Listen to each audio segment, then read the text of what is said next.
Hello मेरे प्यारे दोस्तों, मेरे छोटे भाई बहनों, आप सभी का स्वागत है आपके अपने चैनल नॉर्मल लर्निंग पर।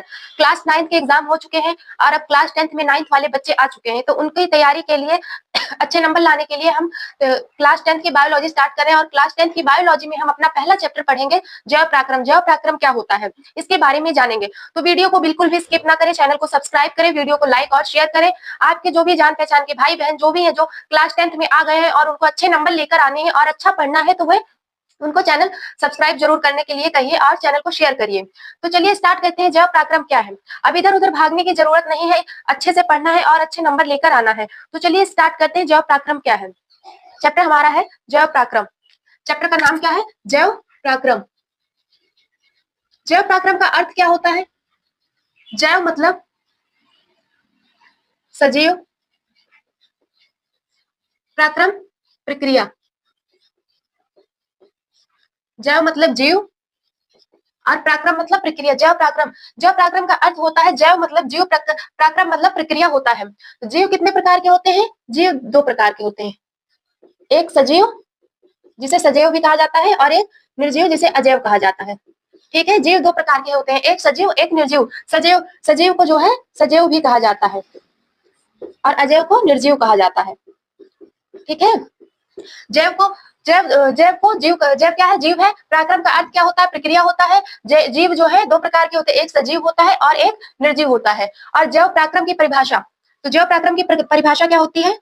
जैव पराक्रम की परिभाषा क्या होती है? जीवों में चलने वाली वह प्रक्रिया जो जीवों का संरक्षण अर्थात अनुरक्षण करती है, जीवों के जीवन जीने में सहायता करती है। क्या कहलाती है? जैव पराक्रम कहलाती है। जैव पराक्रम कहलाते हैं जीवों में चलने वाली वह प्रक्रिया जो जीवों का संरक्षण अर्थात अनुरक्षण करती है, उनकी सुरक्षा करती है और उन्हें जीवन जीने में मदद करती है, तो वह क्या कहलाती है? वह जैव पराक्रम कहलाती है। तो ये हमारा क्या हो गया? जैव पराक्रम की परिभाषा हो गई। फिर से सुनिए, जीवों में चलने वाली वह प्रक्रिया जो जीवों का संरक्षण अर्थात अनुरक्षण करती है, जीवों को जीवन जीने में मदद करती है, वह क्या कहलाते हैं? तो वह जैव पराक्रम कहलाते हैं। जैसे हम सांस ले रहे हैं, ये क्या हो रही है? हमारे शरीर में एक प्रक्रिया हो रही है और इसके माध्यम से हम क्या है? जीवित है। सांस ले रहे हैं वायुमंडल से, तो ये क्या हो रही है? हमारे शरीर में प्रक्रिया हो रही है और इसी प्रक्रिया के कारण हम जीवित है। ये क्या हो गया? हमारा जैव पराक्रम की परिभाषा हो गई। इसको नोट कर लीजिए, फिर हम आगे चलते हैं।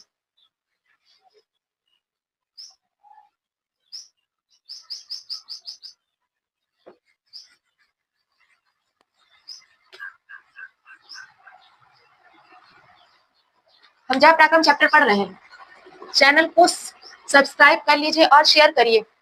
ठीक है, इधर उधर के चक्कर में नहीं पढ़ना है। ठीक है, आजकल के जो बच्चे हैं क्लास 10th में गए नहीं कि इधर उधर लड़कों के चक्कर में, लड़कियों के चक्कर में, इधर उधर प्यार मोहब्बत के चक्कर में नहीं पढ़ना है। प्यार मोहब्बत के चक्कर में नहीं पढ़ना है, पढ़ना है भाई, पढ़ना है, अच्छे नंबर लेकर आना है। ठीक है, जैव पराक्रम। तो जैव पराक्रम में हम क्या क्या पढ़ेंगे? जैव पराक्रम में हम क्या क्या पढ़ेंगे? पहला पढ़ेंगे पोषण, श्वसन पढ़ेंगे, वहन पढ़ेंगे, इसी को परिवहन वहन कहते हैं। ठीक है, इधर लिख दे रहे हैं, इसी को परिवहन कहते हैं, नहीं कंफ्यूज हो आप लोग। परिवहन। और एक क्या पढ़ेंगे? उत्सर्जन। ये चार चीजें हम पढ़ेंगे जैव पराक्रम चैप्टर में। क्या पढ़ेंगे? पोषण पढ़ेंगे, शोषण पढ़ेंगे, वहन पढ़ेंगे अर्थात जिसे परिवहन कहा जाता है, और लास्ट क्या पढ़ेंगे? तो उत्सर्जन पढ़ेंगे। ठीक है, इतनी चीजें हम पढ़ेंगे। अब पहला हम देखते हैं पोषण। ठीक है, पोषण क्या है? पोषण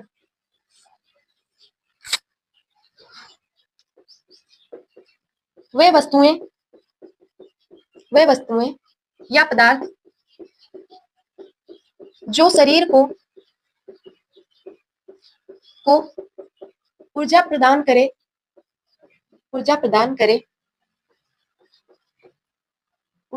करे और शरीर के किसी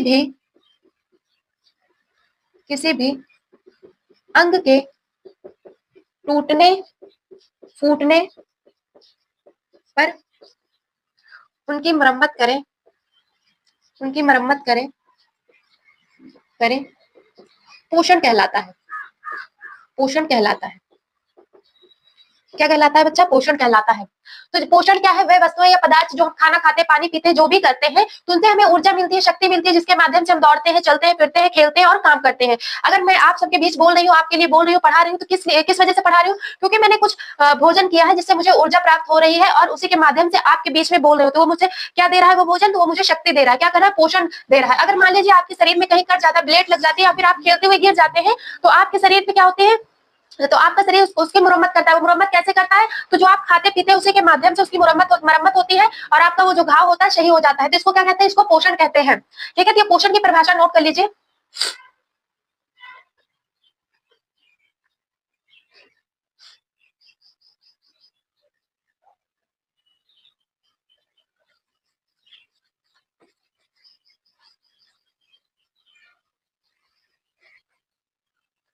जो पोषण है हमारा, ये दो प्रकार से होता है।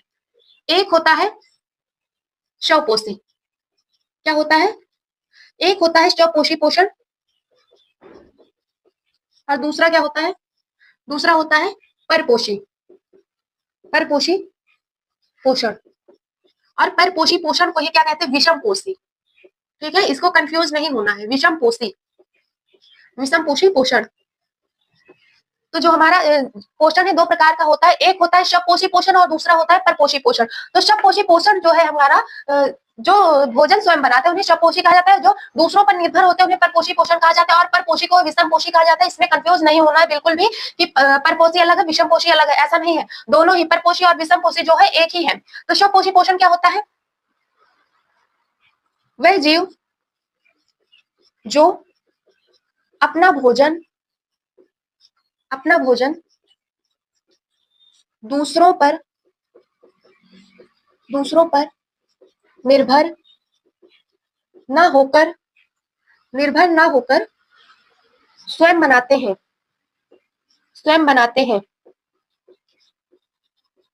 वे स्वपोषी कहलाते हैं। स्वपोषी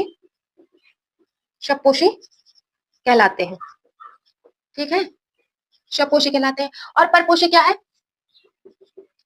वह जीव जो अपना भोजन स्वयं न बनाकर दूसरों पर निर्भर होते हैं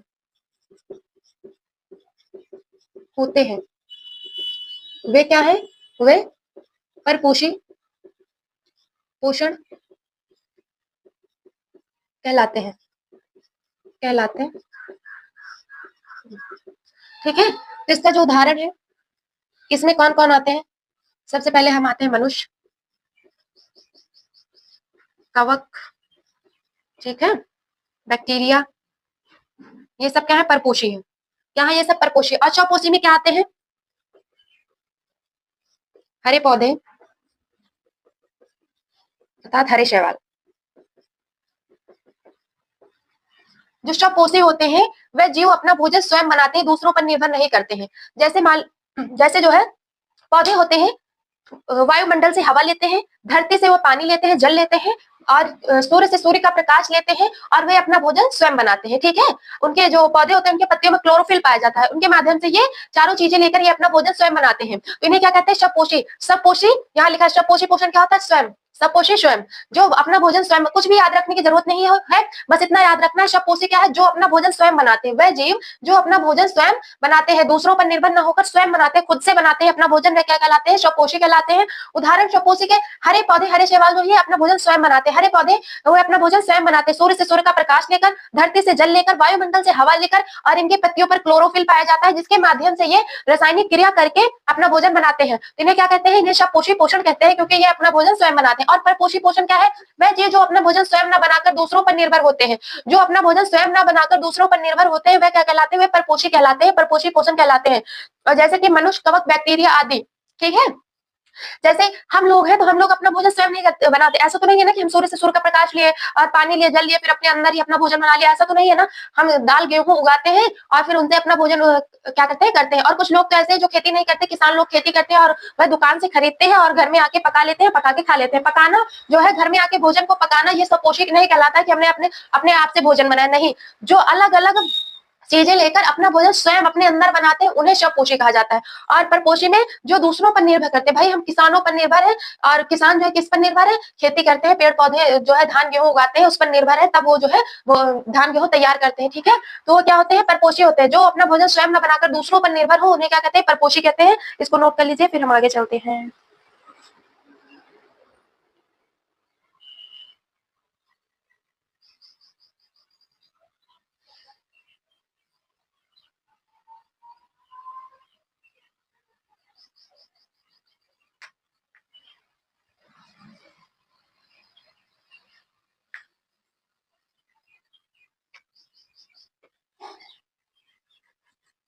प्रकाश संश्लेषण किन में होता है? स्वपोषी पोषण में होता है। प्रकाश संश्लेषण किसमें होता है? तो स्वपोषी पोषण में होता है, ठीक है।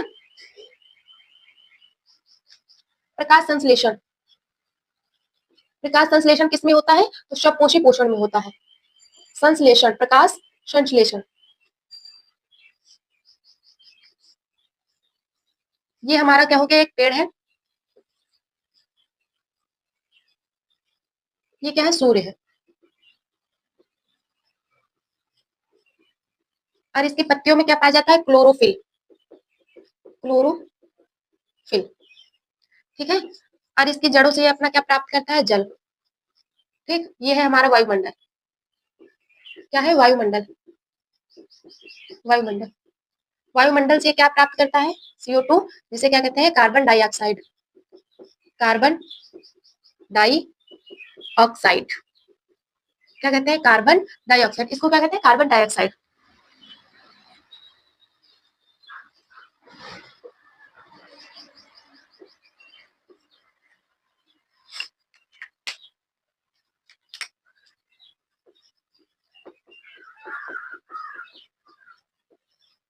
ये चित्र बना लीजिए आप लोग भी, ठीक है, बना लीजिए।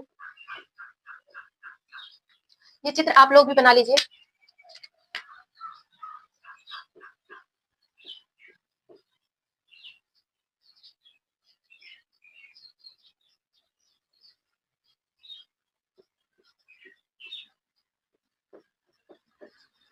ये चित्र जो है आप लोग भी बना लीजिए।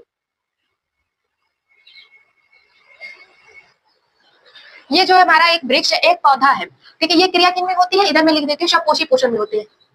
यह प्रकाश संश्लेषण, प्रकाश संश्लेषण की क्रिया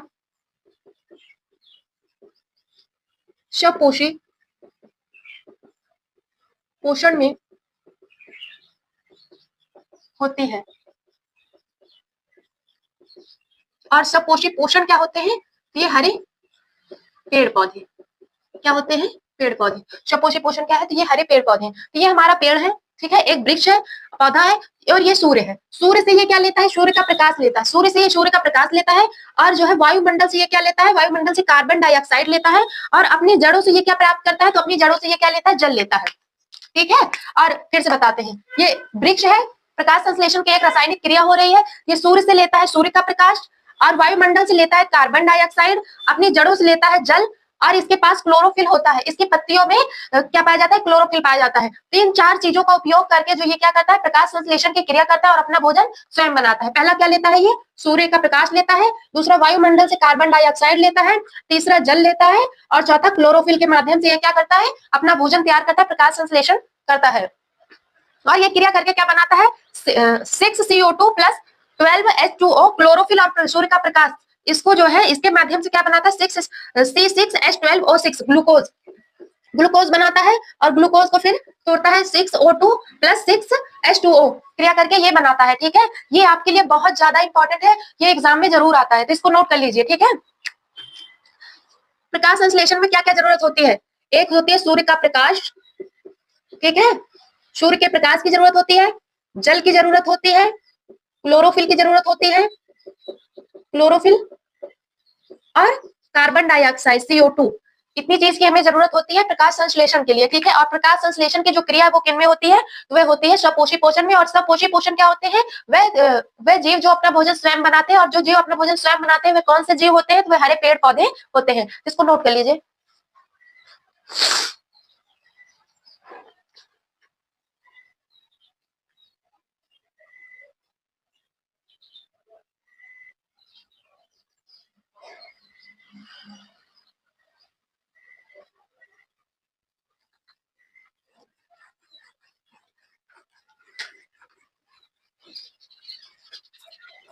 अब हम देखते हैं रंध्र क्या है। रंध्र, ठीक है, रंध्र पत्तियों पर छोटे छोटे पत्तियों पर छोटे छोटे छिद्र दिखाई देते हैं,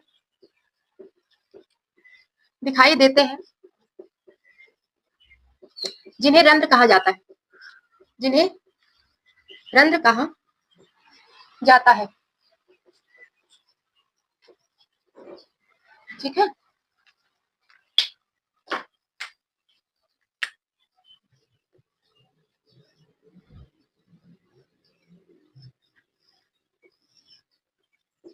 चित्र बनाते हुए नोट करते हुए चलना है, ठीक है।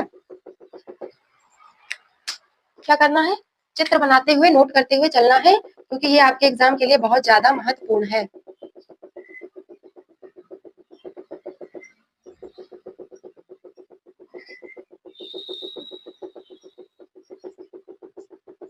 बच्चा अभी से थोड़ा थोड़ा पढ़ोगे तभी एग्जाम तक आपका अच्छे से तैयार हो पाएगा, ठीक है।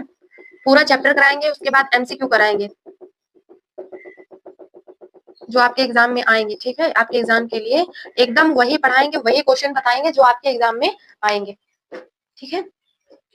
तो ये हमारी पत्ती हो गई। इसमें जो ये छोटे छोटे आपको छिद्र दिखाई दे रहे हैं, या फिर आप जब क्लास लेने के बाद आप देखिएगा, एक पत्ती तोड़िएगा और उसको ध्यान से देखिएगा तो उसमें छोटे छोटे छिद्र दिखाई देंगे, सूक्ष्म छिद्र दिखाई देंगे। जैसे ये छोटे छोटे छिद्र दिखाई दे रहे हैं तो इन्हीं को क्या कहते हैं? इन्हीं को कहते हैं रंध्र। इन्हीं को क्या कहते हैं? रंध्र। इनका रंध्र का काम क्या होता है भाई? रंध्र है तो रंध्र कुछ काम भी तो करते होंगे। रंध्र का काम क्या है? तो प्रमुख कार्य क्या है इसका? प्रमुख कार्य रंध्रों का, रंध्रों का कार्य गैसों का आदान प्रदान करना है, आदान प्रदान करना है। क्या है? आदान प्रदान करना है। अभी आपको बताया था प्रकाश संश्लेषण कैसे होता है। प्रकाश संश्लेषण की क्रिया करने के लिए क्या क्या जरूरत होती है? एक तो होता है सूर्य के प्रकाश की जरूरत होती है, क्लोरोफिल की जरूरत होती है, जल की जरूरत होती है और कार्बन डाइऑक्साइड की जरूरत होती है। तो क्लोरोफिल तो पत्तियों में ही पाया जाता है। कहाँ पाया जाता है क्लोरोफिल? पत्तियों में। पत्तियों का रंग किसके कारण हरा दिखाई देता है? क्लोरोफिल के कारण हरा दिखाई देता है, ठीक है। यहाँ लिख लीजिए, पत्तियों का रंग क्लोरोफिल के माध्यम से, क्लोरोफिल के माध्यम से हरा दिखाई देता है, हरा दिखाई देता है। तो जो पत्तियों का जो रंग होता है किसके माध्यम से हरा दिखाई देता है? तो क्लोरोफिल के माध्यम से हरा दिखाई देता है, ठीक है। तो जो है, जो ये छोटे छोटे छिद्र है, रंध्र है, और रंध्र का मुख्य कार्य होता है गैसों का आदान प्रदान करना। जब आपको प्रकाश संश्लेषण बताए थे तब आप लोगों को बताया था कि जो है कार्बन डाइऑक्साइड वायुमंडल से लेकर जो है क्या करता है? प्रकाश संश्लेषण क्रिया करके अपना भोजन बनाता है। तो ये क्या करता है? जो इसकी पत्तियां होती हैं, इन रंध्रों के माध्यम से, इन जो पत्तियों में रंध्र पाए जाते हैं, छोटे छोटे सूक्ष्म छिद्र पाए जाते हैं, इनके माध्यम से वायुमंडल से कार्बन डाइऑक्साइड लेता है और ऑक्सीजन बाहर निकालता है। तो क्या करता है? गैसों का आदान प्रदान। कौन सी गैस है? कार्बन डाइऑक्साइड और ऑक्सीजन का आदान प्रदान करता है। कौन सी गैस है? तो कार्बन डाइऑक्साइड और दूसरा ऑक्सीजन, इन दोनों गैसों का आदान प्रदान करता है। ये क्या है? कार्बन डाइऑक्साइड है, कार्बन डाइऑक्साइड, कार्बन डाइऑक्साइड, ठीक है। और ये दूसरा क्या है? ऑक्सीजन, ऑक्सीजन, ठीक। तो ये क्या करता है, इन रंध्रों के माध्यम से वायुमंडल, जो पत्तियां होती हैं, पत्तियों में रंध्र पाया जाता है और रंध्रों के माध्यम से ही गैसों का आदान प्रदान होता है। किस प्रकार की गैसें? तो ये जो पत्तियां होती हैं, पत्तियों में रंध्र पाए जाते हैं, ये वायुमंडल से कार्बन डाइऑक्साइड को ग्रहण करते हैं और ऑक्सीजन को बाहर निकालते हैं। तो ये क्या हो गया, हमारा रंध्र हो गया। इसको नोट कर लीजिए, आपको अच्छे से समझाए हैं, आशा है कि आपको समझ में आया होगा। इसको नोट कर लीजिए, ठीक है।